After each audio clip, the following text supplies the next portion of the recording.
So when starting or joining any project, an important question to ask is why? Why am I going to dedicate a significant amount of time and energy to this team? Hey everyone, Shiva here. Today is part one of Project Boom's Town Hall, talking about the project's inception, core goals, and our initial planning. Project Boom's Town Hall event, hosted by the American Institute of Aeronautics and Astronautics, was held on August 19th and introduced the project to the overall aerospace community. Today we invite you to join us on our journey to break the sound barrier and are inspired by this project that we've started here. Enjoy.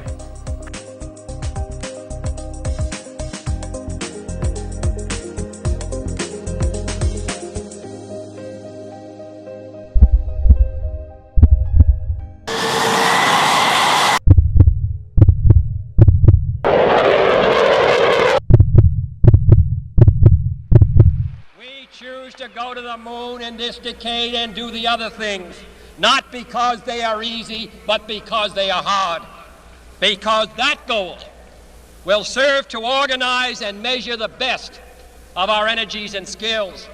Because that challenge is one that we're willing to accept, one we are unwilling to postpone, and one we intend to win.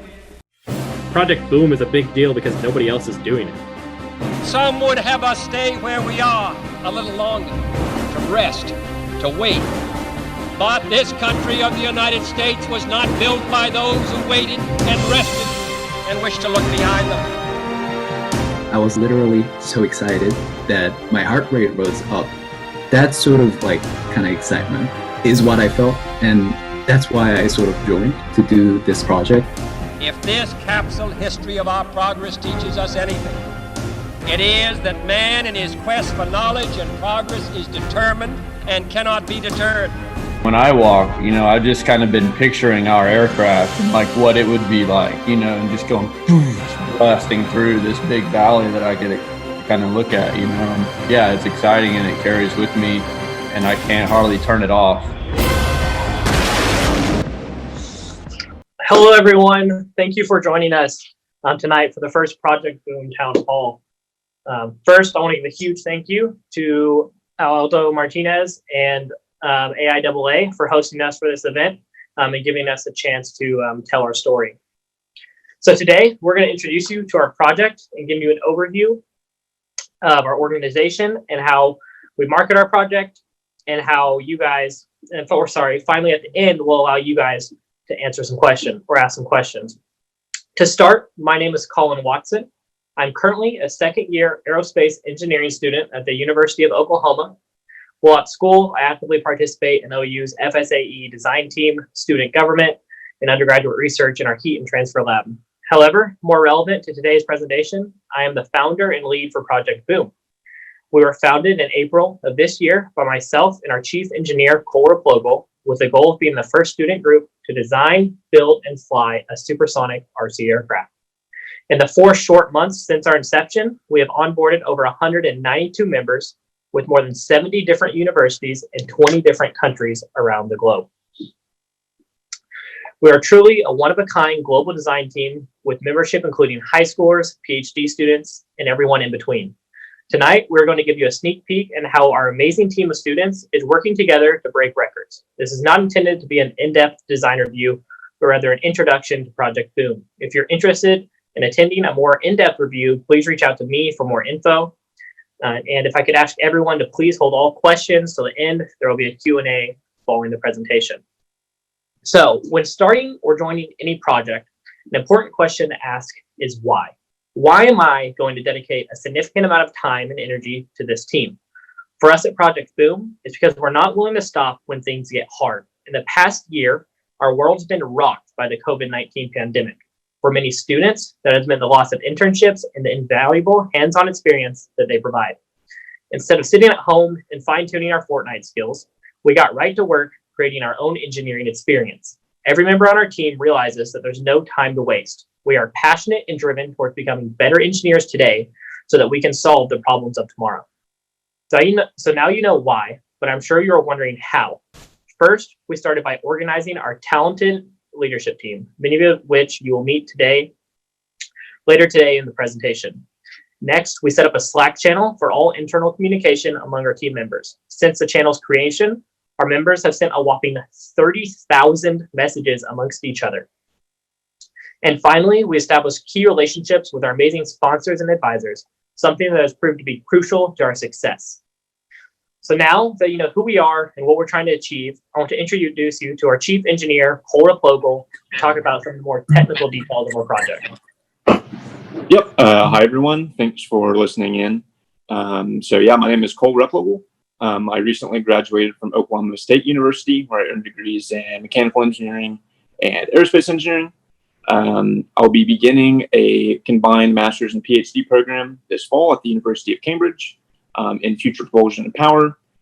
In general, I've been more of an engine sort of guy. I did some turbo electric propulsion research, and that was what my capstone was over at OSU. And then I do work full-time currently. I'm a intern at Southwest Research Institute in San Antonio, Texas, where I'm within the mechanical engineering division and the rotating machinery dynamics group. So when Colin came to me with this idea, it was around April. And, he pitched this idea of a supersonic plane. And of course, that got my interest. But the first thing I wanted to do was just sort of see how feasible and how difficult this was going to be for us. So I used, the resources. I had an undergrad to do some sort of elementary analysis. You can see here on the left is just sort of a benchmark data graph of drag polars for some different like fighter aircraft. And on the right is kind of a crude modeling of that for what we could expect potentially for a small UAV. That orange line there is the required thrust. So that's really what this all came down to from the beginning, is can we get enough thrust? So I kind of scoured the internet, made a long spreadsheet of every engine that I could find. And no, there's not a commercially available option that can get us through the sound barrier. But I found initially, if we got an 85% increase in thrust, we could potentially do it. Obviously, there's a lot of assumptions that go into that number. But with all that being said, I decided, and Colin decided as well, that it was kind of close enough for it to be worth our time, and it's going to be a really interesting project to give it an attempt at.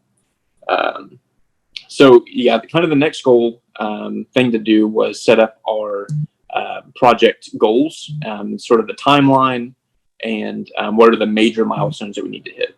So you can see on this next slide here, Colin and I sat down and did like a really preliminary Gantt chart. I think this was back in May, and some major things were to figure out what our aircraft drag is going to be. So having a team dedicated to that, having sort of an open-ended research project as far as how much extra thrust could we get out of one of these commercial off-the-shelf engines, figuring out how to do the structural design, and so on.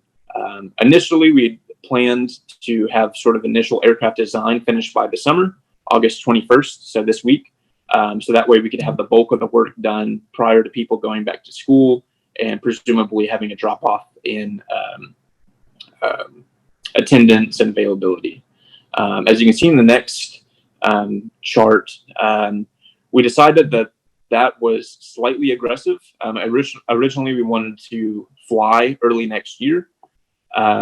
And as we've sort of gone through, learned more, done some more calculation, designed, we've decided to go with this two-phase approach, which is, broken up on this next slide here, where phase one is building the fastest air-breathing RC craft that we can.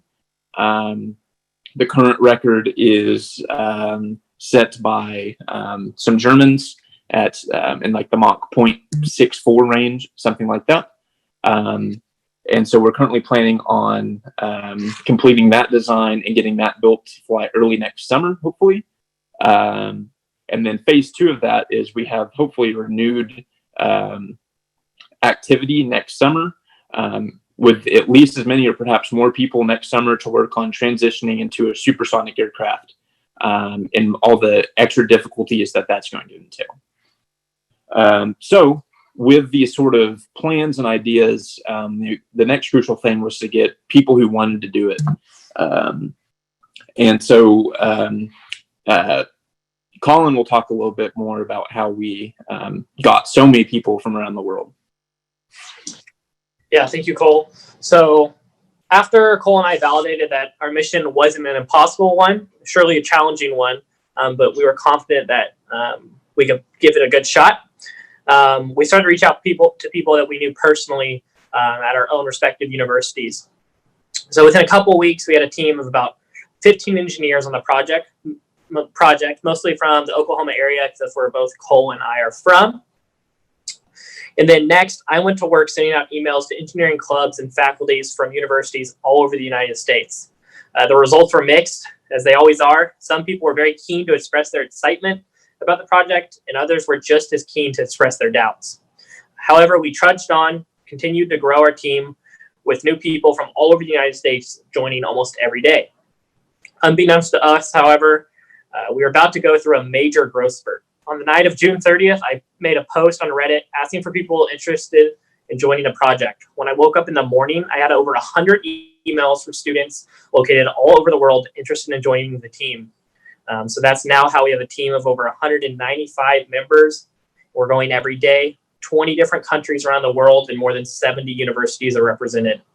It's truly a diverse team that allows us to communicate people with all around the world that we would usually never have that experience. So it became very clear, very fast, that it was time to get organized and set up a leadership team.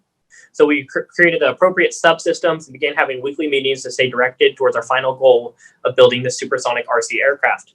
So this chart you see here, and Cole will elaborate on it, is how we divided up our team and the different responsibilities for each subsystem. Cole? Right. Yeah. So in another way of looking at this chart is sort of a required competencies to meet sort of those Gantt chart goals that we had. So within propulsion, we need to get as much thrust as possible. So having people knowledgeable in turbojets, potentially rockets as well for rocket augmentation, people who are capable at doing computational fluid dynamics for both aerodynamics and combustion. CAD people, of course. For aerodynamics, similar sort of thing. We need people who are strong at hand calculations, CAD, CFD. Avionics is where we sort of push the envelope as far as what's considered an RC aircraft. And to get this very fast aircraft that potentially is flying very high, controllable, all the hardware and software needed for that. Structures, manufacturing materials, having people strong in those areas is really crucial as well as the analysis portion of that. Stability and control, people who have a little bit of experience actually getting aircraft to fly and knowing that iterative process and sort of the test steps that we need to take. And then finally, systems integration to tie it all together, especially be concerned with how things are going to fit, and making sure that we're staying safe throughout the process.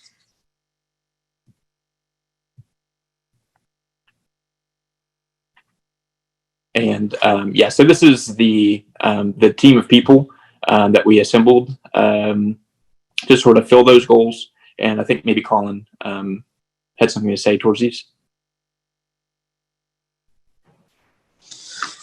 Yeah, so we built out our leadership team from students all around the United States. So we have students from Purdue, Berkeley, Oklahoma State University, University of Oklahoma. Those are our main schools for our leadership team. And then moving on, we also found it very important to build out a team of advisors, which is continuing to grow every day as well. And they have been a key part to our mission. Like today, this presentation was helped and organized by Aldo Martinez, one of our advisors. So these people have been crucial to our success, and we're very thankful that they're willing to help us out. Just going on to the next slide. Cole's going to talk about how we kind of deal with our task management, because with a team this large and dissociated, it's a really challenging thing to do. Right.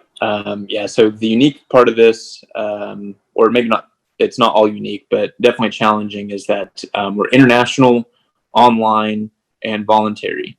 So we tried to kind of standardize how we give out tasks, which we call bids. And that sort of reflects that we're soliciting people to participate as opposed to assigning people things that they have to do. It kind of goes into the sort of voluntary culture that we have. So you can go to the next slide. And so this is sort of the timeline that goes through these bids. So we as team leads and even the members as well contribute as far as what are the needs and requirements for the design. We formalize into like a PDF bid to send out. We usually organize teams on the order of like 4 to 10 people, depending on the size of the task. And then they spend usually about a week doing research, design, whatever it may be, to fulfill that bid. And then at the next weekly meeting, the sub-team meeting, they'll have a presentation. So sort of little mini design reviews is sort of the model that we have.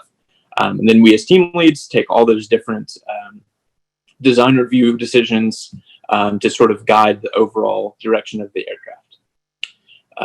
And so, yeah, another major part of this is being able to perform the work. So you definitely probably saw on the chart needing CFD, CAD, a lot of software intensive things. So we've got very generous sponsorships from SolidWorks, Siemens, Rapid Prototyping. For SolidWorks, that's what we've standardized our CAD to for the aircraft design. Siemens, we use Star CCM for CFD within there, as well as the structures team has been using NX for their CAD because it very nicely integrates with the composite analysis and such, which our team lead will talk about a little bit more later. And then whatimbuilding.com is sort of a brand new website that's come about, and they provided the funding for us to get our very first engine and start to do some testing. That was actually crucial to the sort of Reddit marketing push. So that's very important as well. Yep. Awesome. Yeah. So, well, as engineers and engineering students specifically, the first thing we want to do is start building stuff. But it very soon became clear that the governments in our world will not just allow you to fly a drone at 17,000 feet and 700 miles per hour without asking permission. However, we didn't let this deter our efforts. Instead, we picked up the phone and started calling the Federal Aviation Administration. After many conversations with some very confused FAA employees, we finally reached the Tactical Operations Support Group office, and now we're working with the 2 FAA officers to ensure that when an aircraft flies, it does so safely and legally. So the next issue to overcome is the possibility of ITAR and EAR regulations, since we are an international group.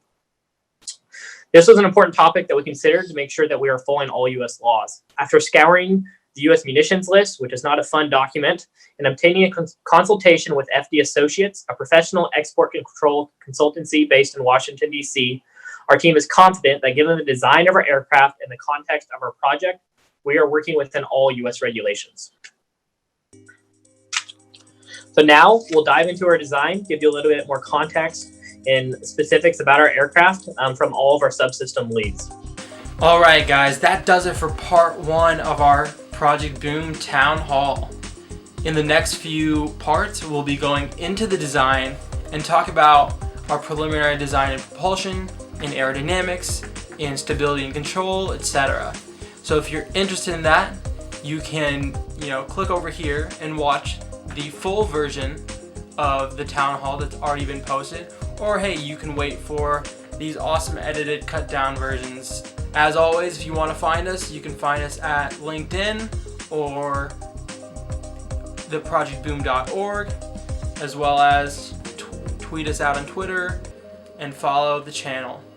Thanks, guys, and see you on the next one.